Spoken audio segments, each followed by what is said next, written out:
درست معلومات بھی آ رہی ہے. عام آدمی جو بیٹھا ہوا سوشل میڈیا پہ لوگوں کے ٹویٹس دیکھ رہا ہے, فیس بک کے اوپر ویڈیوز دیکھ رہا ہے, یا واٹس ایپ کے اوپر میسیجز فارورڈ دیکھ رہا ہے, وہ اس بات کی شناخت نہیں کر پاتا کہ اسے ملنے والی معلومات درست ہیں یا غلط ہیں. تو جو میڈیا آؤٹ لیٹ کوئی معلومات دیتی ہے تو وہ ذمہ داری لیتی ہے کہ یہ ہم میڈیا ہیں, ہماری ایک پروڈکٹ ہے, وہ معلومات پروڈکٹ ہے, وہ درست ہے. اور اگر وہ غلط نہیں ہوتی تو وہ ذمہ داری سے اس کا اعتراف بھی کرتے ہیں, کیونکہ انہوں نے اپنی کریڈیبلٹی کو سٹیک پہ نہیں لگانا, انہوں نے اپنی کریڈیبلٹی بنانی ہے. تو یہ ایک فرق ہے سوشل میڈیا میں اور مین سٹریم میڈیا میں. مین سٹریم میڈیا ذمہ داری کا مظاہرہ کرتا ہے, کسی بھی خبر کی درست یا صحیح ذمہ داری لیتا ہے, جبکہ سوشل میڈیا ذمہ داری نہیں لیتا. آپ آج ٹویٹ جھوٹی کر دیں, جو مرضی کہہ دیں, 4 دن بعد ڈیلیٹ کر دیں. اخبار میں چھپی ہوئی خبر اور ڈیلیٹ نہیں ہو سکتی. بالکل. ایسا یہ سب اگر بین الاقوامی امور کی بات کریں تو کیونکہ آپ خاصا اس کے اوپر دسترس رکھتے ہیں, بہت زیادہ آپ نے لکھا بھی ہے, اس کے اوپر بات بھی کرتے ہیں. آپ جب افغان جو طالبان ہیں اور امریکہ کی گورنمنٹ ہے اس کے اندر امن معاہدہ ہوا تھا, اس وقت دوحہ میں موجود تھے. اس کے بعد جو دیگر پیش رفت ہوئی وقت کے ساتھ ساتھ اب جو افغان حکومت ہے وہ پریزنرز کو بھی رہا کر رہی ہے, اور پھر عید سے پہلے جو کہ طالبان کی جانب سے ایک اعلان کیا گیا کہ وہ جو ہے انڈیا کی طرف جائیں گے, اور جو توپوں کا رخ ہوگا وہ بھارت کی طرف ہوگا. تو آپ اس ساری صورتحال کو کیا دیکھتے ہیں؟ کیا یہ امریکہ کا اس میں کیا ہے, کیا انٹرسٹ ہے اس حوالے سے کہ اب جو افغان طالبان ہیں وہ امریکہ کو چھوڑ کر اب انڈیا کی طرف جا رہے ہیں, حالانکہ دونوں الائے ہیں ایک دوسرے کے. تو اس چیز کو آپ کیا دیکھتے ہیں؟ کیا یہ صرف ایک بیان تھا یا پھر اس میں کوئی حقیقت تھی, یا اس کا بیک ڈور کے اوپر اس کا کیا مقصد تھا, اس بیان کا, اس ایک واقعہ؟ جی, پہلی بات تو یہ کہ یہ جو بیان آیا تھا ہندوستان کے حوالے سے طالبان کا, اس کی تردید آ چکی ہے. وہ تردید یہ آئی ہے کہ وہ ایک جعلی اکاؤنٹ سے کیا گیا تھا, اس میں کوئی حقیقت نہیں ہے. یہ بات ریکارڈ کے اوپر آ چکی ہے. بلکہ افغان طالبان کے ایک رہنما نے بھارت کو افغان طالبان سے ملاقات کرنے کی دعوت بھی دی ہے اس کنٹروورسی کے بعد, اور اس بات کی تردید کیا کہ وہ ہندوستان کی طرف جائیں گے. یہ چیزیں آئی ہیں ریکارڈ کے اوپر. دوسری بات یہ ہے کہ جو افغانستان اور امریکہ کا جو معاملہ ہے, امریکی صدر ڈونلڈ ٹرمپ چاہتے ہیں کہ ان کی جو فوجیں ہیں انتخابات سے قبل, امریکہ کے انتخابات سے قبل وہ واپس چلی جائیں. اور ظاہر ہے افغانستان کے اندر ابھی طالبان اور افغان حکومت کے درمیان کوئی چیزیں امور طے نہیں پا رہے. قیدیوں کی جو رہائی کا معاملہ ہے وہ ہمیں پتہ ہے کہ اپریل میں وہ ہو جانا چاہیے تھا, لیکن آپ دیکھیے ابھی جون ہے, ابھی اس پر معاملات آگے بڑھ رہے ہیں. اور پھر ایک شورا نے آپس میں مذاکرات کرنے تھے, افغان شورا کی نے افغان حکومت کے وفد سے ملاقات کرنی تھی اور پھر امور کو طے کرنا تھا. تو افغانستان کے اندر جو اقتدار کی جو تقسیم کا معاملہ ہے وہ ابھی جوں کا توں ہی ہے. افغانستان کے اندر مزید خون خرابے کا قوی امکان ہے, اور اسی دوران امریکہ کے خاموشی سے نکل جانے کا بھی واضح اشارے مل رہے ہیں, کیونکہ امریکی صدر ڈونلڈ ٹرمپ چاہتے ہیں کہ ان کی فورسز یہاں سے پل آؤٹ کریں, کیونکہ امریکی صدر ڈونلڈ ٹرمپ نے اور امریکی انتظامیہ نے طالبان سے امن معاہدہ کیا ہے, افغانستان میں امن کی یقین دہانی نہیں کرائی. یہ دو الگ باتیں ہیں. تو یہ معاملہ ابھی کافی سید صاحب آپ کیا سمجھتے ہیں کہ امریکہ کے انخلا کے بعد کا افغانستان کیسا ہوگا؟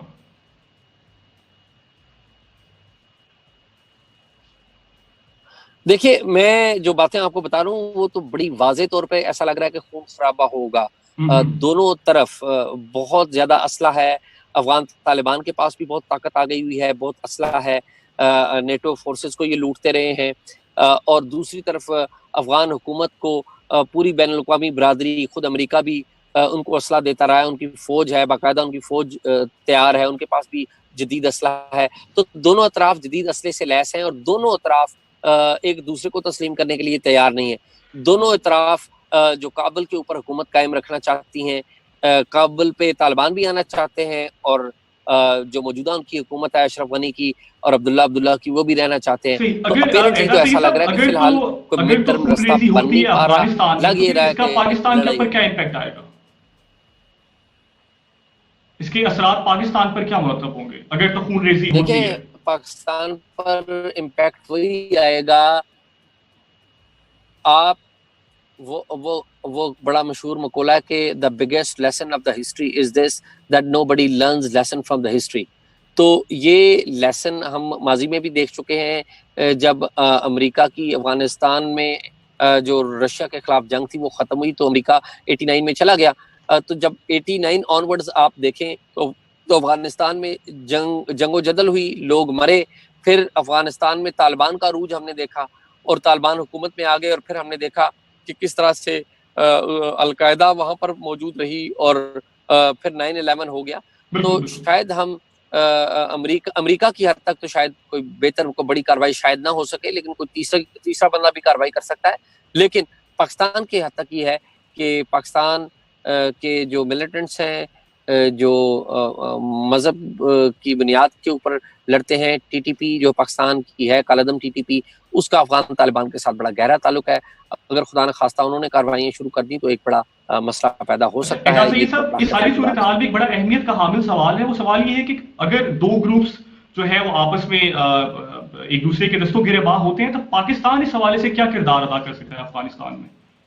اگر تو یہ دونوں جو گروپس ہیں اقتدار کے لیے آپس میں ایک دوسرے سے دستوں گریباں رہتے ہیں تو پاکستان کیا کردار ادا کر سکتا ہے کہ خطے میں امن آخر قائم رہے؟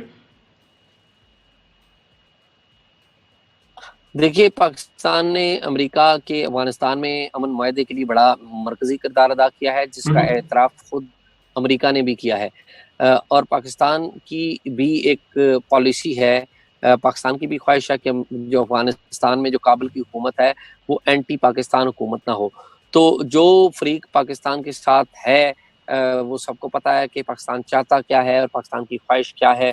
بہرحال پاکستان یہ چاہتا ہے کہ افغانستان میں امن ہو، لیکن پاکستان یہ بھی چاہتا ہے کہ افغانستان میں کوئی ایسی حکومت نہ بنے جو پاکستان کے خلاف ہو. تو یہ پاکستان کے اناؤنسڈ گولز ہیں. اوکے سر، ایک ہمارا سیکشن ہے جس میں ہم ایک ایک کر کے میں چند مشہور شخصیات کا نام لوں گا اور آپ کو ان کو ایک مشورہ دینا ہوگا. تو سر مجھے عمران خان صاحب کو کیا مشورہ دیں گے آپ ایک، اگر آپ کو موقع ملے مشورہ دینے عمران کا؟ خان میرا عمران خان صاحب کو مشورہ یہ ہے کہ پاکستان میں جتنے بھی سابق وزرائے اعظم ہیں ان کا ایک فورم بنائیں اور ان سے ملاقاتیں کریں اور ان سے سیکھیں. انہیں بہت کچھ سیکھنے کی ضرورت ہے as prime minister. Okay sir, اگر چیئرمین نیب کو آپ ایک مشورہ دینا چاہیں تو وہ کیا مشورہ ہوگا؟ میرے خیال میں چیئرمین نیب کے لیے میرا مشورہ یہی ہے کہ عزت کریں، اپنی عزت بچائیں اور استعفیٰ دیں، اپنے گناہوں اور اپنے غلط کاموں کی معافی مانگیں اور چلے جائیں. سر موجودہ سیاسی جو ہے صورتحال ہے، اس حوالے سے آپ شہباز شریف صاحب کو کیا مشورہ دینا چاہیں گے؟ شہباز شریف صاحب کو میرا مشورہ یہ ہوگا کہ مہربانی کریں، اپنی جماعت کے اوپر رحم کریں، استعفیٰ دیں اور میرٹ کے اوپر اس جماعت کا صدر کسی کو بننے دیں. سر ایک اہمیت کا حامل مشورہ آپ فردوس عاشق اعوان صاحبہ کو کیا دینا چاہیں گے؟ فردوس عاشق اعوان صاحبہ میرا نہیں خیال کہ وہ اس قابل ہیں کہ انہیں میرے کسی مشورے کی ضرورت ہے. ویسے جو پہلی شخصیات بھی ہیں انہیں بھی میرے کسی مشورے کی ضرورت نہیں ہے، لیکن میرا یہ خیال ہے کہ فردوس عاشق اعوان پھر پارٹی بدلیں گی اور پھر اقتدار میں آنے کی کوشش کریں گی. صحیح. سر میں آپ سے 3 مختصر سوال پوچھوں گا، آپ کو ان کے مختصر جوابات دینے ہوں گے. سر مجھے بتائیے گا کہ اعجاز سید صاحب کا سب سے بڑا خوف کیا ہے؟ میرا سب سے بڑا خوف یہ ہے کہ میں اچھا جرنلزم نہ کر سکوں. نہیں سر، یہ آپ کا خوف نہیں ہے. سر آپ سے زیادہ بہادر اور قلم سے سر قلم کرنے والے جو صحافی ہیں وہ بہت کم ہیں ہماری جرنلزم میں خاص طور پر، اور میں تو اس چیز کا قائل ہوں کہ آپ جیسے صحافی بہت کم ہیں اور ہونے چاہیے مزید. سر مجھے یہ بتائیے گا کہ اعجاز سید صاحب کی سب سے بڑی ریگریٹ کیا ہے اپنے کریئر کی حوالے سے؟